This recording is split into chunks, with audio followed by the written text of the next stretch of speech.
Viewers all over the world, I welcome you all in today's section of Philosophy and Life. We have with us an ordinary evangelist, sir. You're highly welcome. Well done. Please introduce yourself. My name's Ogbuefi Eze-Ana Gochitubu Enorifite. I'm a Ibomaka Jugo. I'm an ancient high priest. Lokwazi onye isi nchụaja na Ugochitubu na temple. Anyị na-agba afa miri emi lokwazi ọrụ mmụọ dị iche iche. Abụkwazi m onye isi nchụaja na ọdịnala Restoration Evangelical Mission bụrụ onye mgbasa ozi ọdịnala Igbo. So you can call me a priest or an evangelist. I'll answer. My mission is to help people live better life. Thank you. You're welcome once again. Before we proceed with today's questions, is there anything else you wish to say to our viewers? Yeah, viewers all over the world, as you are joining us, keep sharing our messages, keep telling people about our administrations. As we are doing this, may Chukwu keep me here and bless you abundantly. Thank you. First question. Why do you think many Igbo people shy away from Ordinana? And in what ways can this mindset be changed? Yeah, thank you for that wonderful question. For people to understand what actually Igbo Ordinana, Igbo spirituality is all about, it will take a while. To be frank with you, foreign religion, I mean Christian religion, is getting to 200 years now. So they have a less solid foundation. So remember, before they dethrone Igbo spirituality of the yesteryears to this level, it took them over 100 years. Remember, I remember in 70s, 80s, Igbo spirituality is still having some element of presence in our society. It's only from this 2000 and everything things began to turn around. Because I remember those 80s, we still normally go a lot more to our Ikudne. In the 80s, you still see some people, moral value is so high. But now, what we have now has really bastardized. The moral value of average Igbo person now has it on, and sometimes what happening and what is happening in social media, I would say, is it really who we are? Feminist is taking over everywhere. Some people will hear some word that people will say, who husband help. Not every woman will get married. There's something like those funny things. During the 80s, you don't talk such things because there is this element of Igbo spirituality still observed in various homes. But nowadays, they keep emulating a foreigner, what I don't know. Yeah, so now you see a lady show her face, showing porn openly without being black lady. I'm not talking about whites. Now homo everywhere, lesbian everywhere, so many other things that are abominable acts. So I believe it will take a time.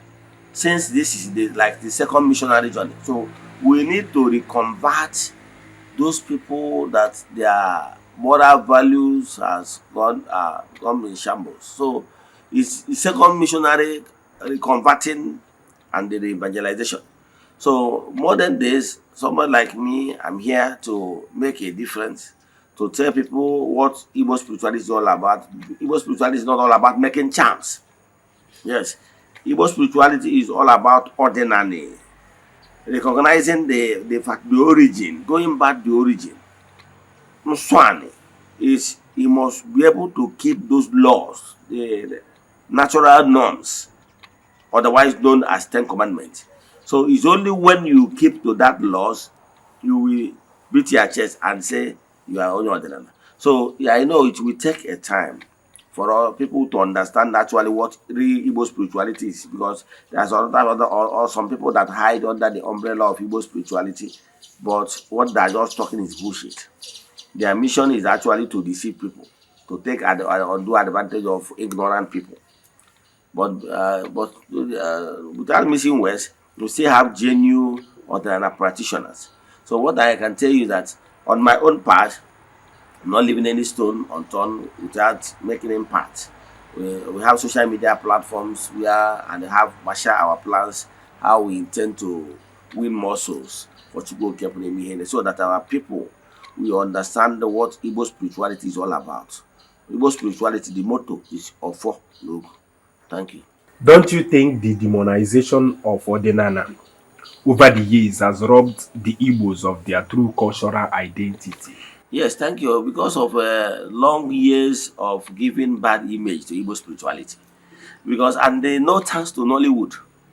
Yes, that is one of the reasons why I decided to join as a director and a producer, movie producer. And because my intention actually is to correct some impressions. Last time we had meeting, I suggested some certain things that some directors quietly agree with me that truly some of the scripts and what that happened in the Igbo movies are not actually portraying in Igbo movies in a like good light. So we are trying to correct those negative impression created by Nollywood. Nollywood created negative impression, and people believe that there is something like a Ogwego.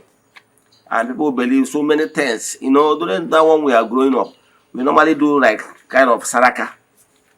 Si nwatakịrị wụ dada nne na nna ya kpọọ eme saraka kpụọ ya isi ụmụazị ogbe agbakọ rie nri mana kịta ị na-emegoro saraka kpọọ ndị ma people will not come. So people are living in fear. Some of those things they are believing are not even existing. But sometimes because of what they saw in the Nollywood movies. So a lot of bad image has been created. But behold, by the grace of Chukwu, we are trying to recreate the right concept, telling people that Igbo spirituality is not bad. If anybody is doing bad, the person is naturally evil. Not that Igbo spirituality set the person.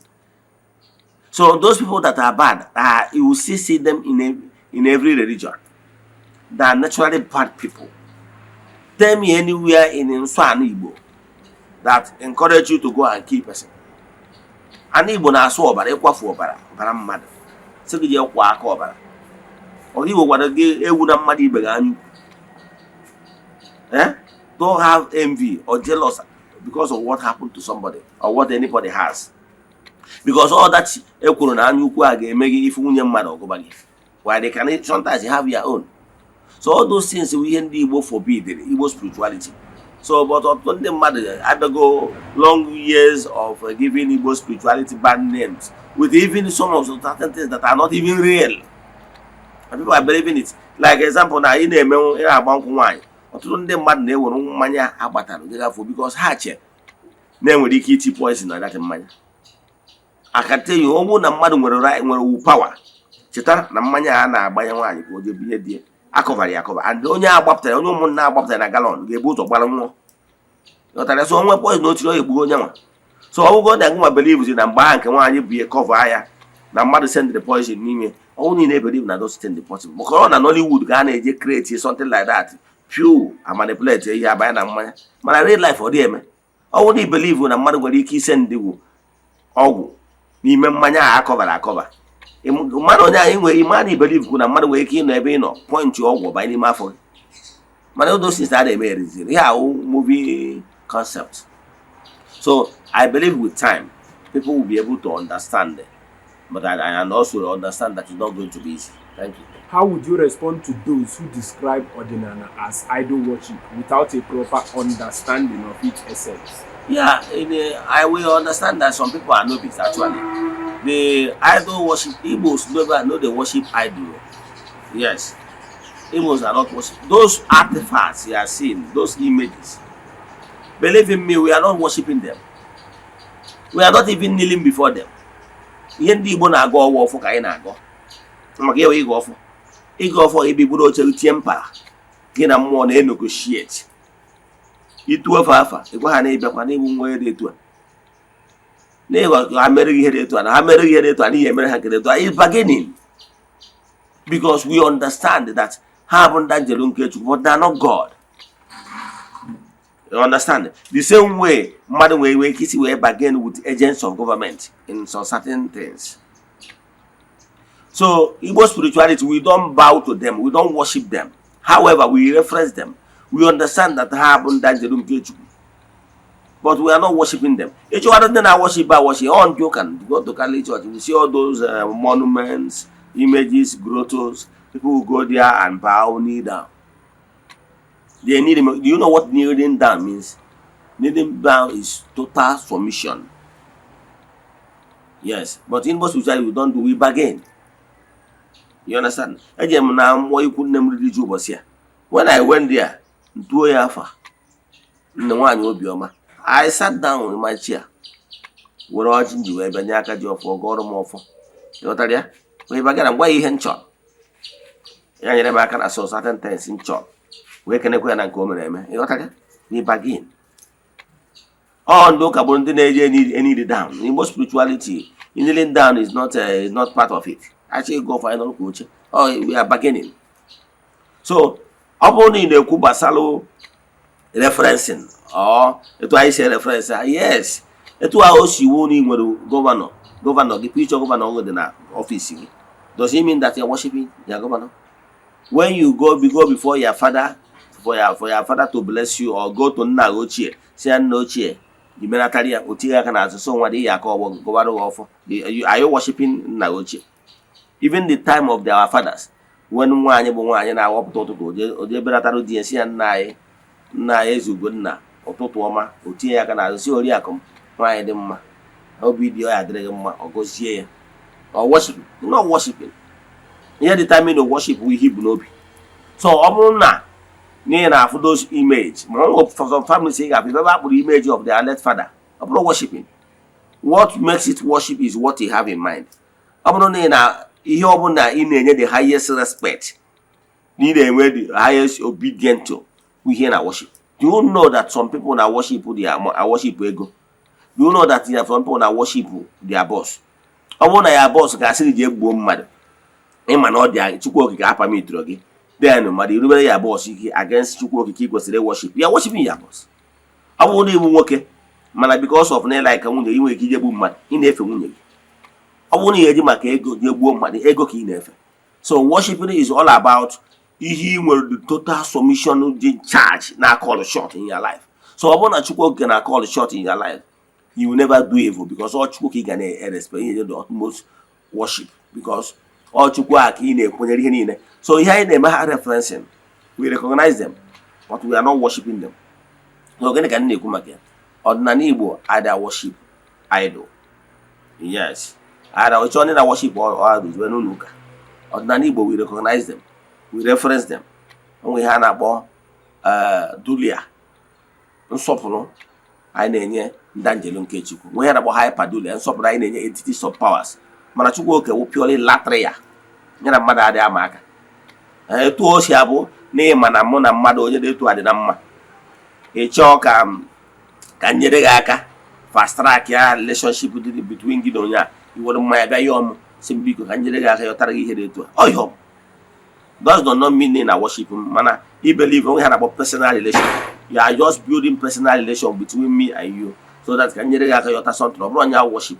Worship would that ten hour in a Nuru Kukadia Chuku. You are in a respect in a no career on your in worship. So, Ototon the man and I worship so many things, but I can tell you without missing words, neighbor spirituality are their worship. Come on, we reference them. Thank you. Some people argue that practicing Eze-Ana means rejecting Western education and civilization. Do you agree with this view? Yeah, that view is a view of only the ignorant of how things work. We don't have problem with modernization. Yes. Modernization change is constant in creation. Yes. So what we are against is when foreign religion will be telling me not to recognize my ancestors, while in the other way around they recognize their own ancestors and even asking me to reference their ancestors. That is deceit. Yes. When they are telling me to abandon Ihaiji and began to follow their own rules. That is error. So what we are against, we are not against foreign religion because they build a place of worship. No. We are not against of them because they have the name of the youth as organizations inside the religious houses. No. We are against them when they have their own images in their place of worship, what they hold sacrosanct, what they hold holy, what they are considered as holy places. They maintain theirs. Why they will come to our place to bastardize our own. Understand?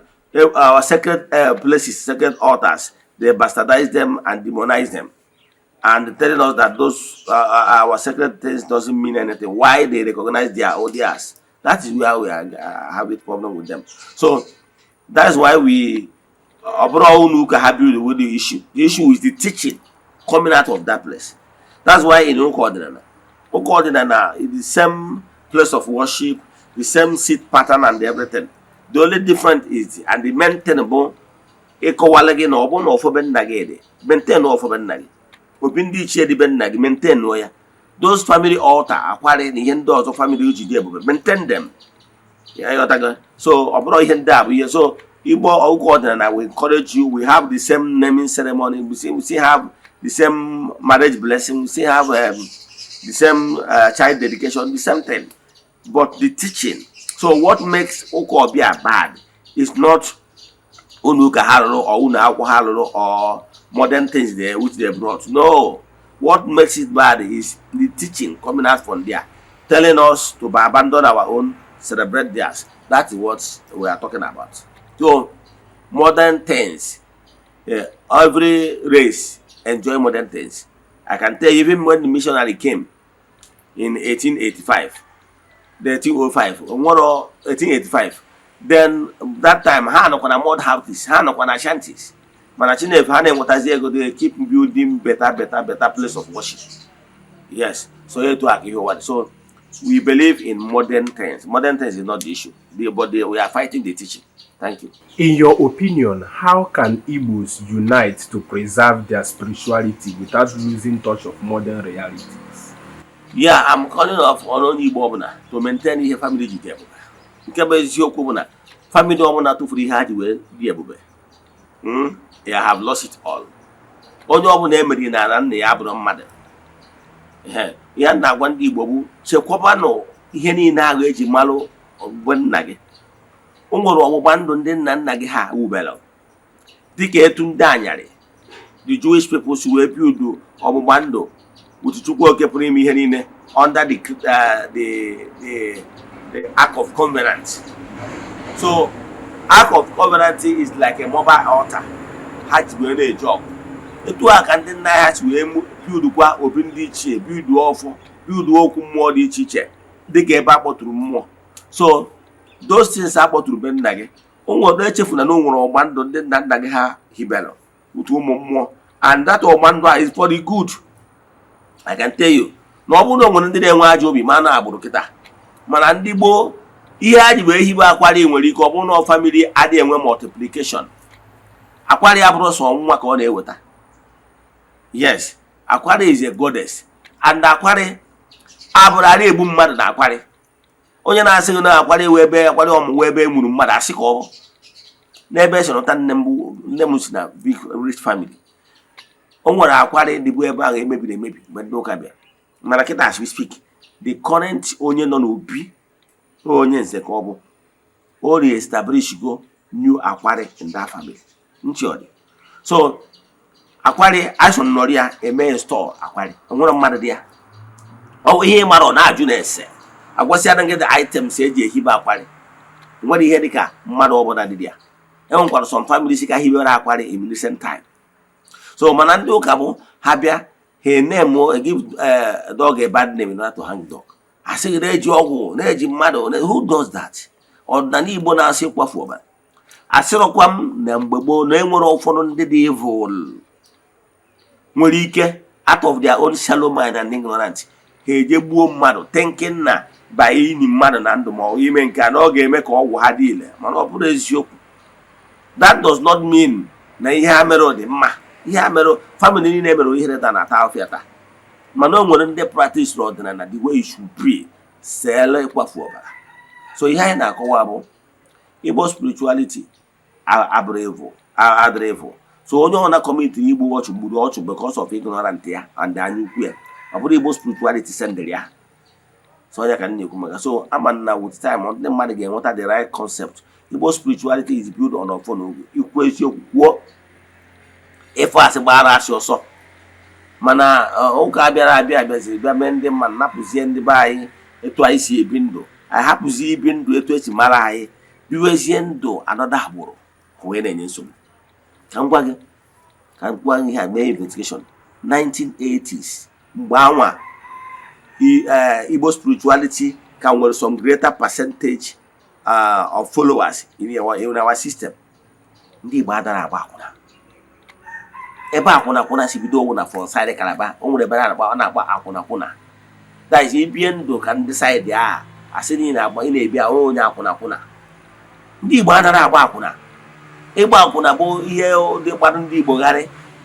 So ọ na recent time a ụmụ agbọghọbịa kposara afrodi ụfọdụ tọnụzie tomama ji emepezie joint akwụna bido mana originally jide mmanụ ndị Igbo. So ihe gịnị ka m na-ekwu, and ihe butere ya wụ na anyị nwere excess unmarried daughters. Mana mgbe gboo doro like that, maka na e nwere some rich men that can marry multiples were absorb all those single sisters, and once they are single they will be there causing problem in various homes. So all those things we hear pụtachara no na-emebizi our society. Ihe amanụ ebe a single mother ji ekwe cotton na main road nọrọ ebe a na-eme mama ji gbagodo akwụna gbata nwa nọrọ n'ihu bịa pala ọkụrụ na ụmụnede ma ọ na ọkụrụ na ọba ma ọ na ọkụrụ na Nsụka ebe ndị tụrụ ya na paakị o ji mere ụlọ ashewu. Nwatakịrị azụ na that environment kere ihe ọ ya bụ, ọ bụrụ nwaanyị ọ bụrụkwa dada ashewu, ọ bụrụ na nwoke ọ bụrụ mbụrọba ịghọtago, maka na ọ nọ ebe a na-afụ mpịta a na-apịtọ n'ihu ya. So ụnụ mata damage this kind of lifestyle westernization ka na-ekwu maka ya mere Igbo spirituality ụnụ ga na-agba n'aka na-agba n'ụkwụ. Thank you.